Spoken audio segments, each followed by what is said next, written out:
Yeah. So, well, first, tell us about your fleet. So, you guys Yellow is operating in San Francisco, and how many drivers do Mhm. you have? What's the current setup, size, and scale?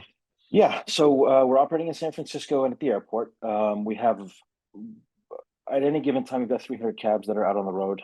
Oh, wow. We have probably, I would say, 400 to 500 drivers that are driving those taxi cabs. Hmm. We do about roughly 30,000 trips a week. Um, so it's that gives you a good sense of Yeah, where we are. We're the largest fleet in San Francisco. We probably do 3x the number of rides as the next largest fleet. got it.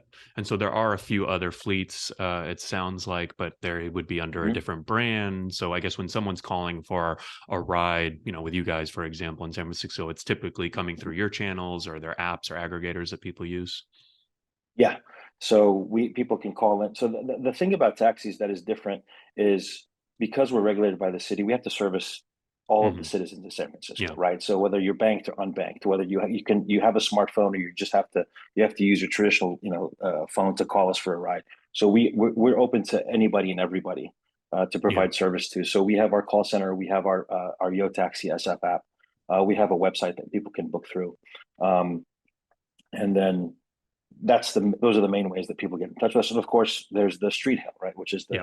that's the iconic taxi image, which Yeah. is hailing a cab in the street. We still do about 40% of our rides are still street hails. Oh, So that's wow. still a prevalent. Yeah, San Francisco is a great city, taxi city in that regard.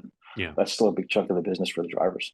Yeah. And I mean, I know that, like when I've been in San Francisco or New York City, I mean, really any high density cities, right? Like you call for an Mhm. Uber and Lyft, sometimes it takes a while with traffic or one way streets. And so, that Yeah. sort of street hail model, I think works really well. And, kind of like the high density situations, right? Airports also, right? Where you can just kind of walk out.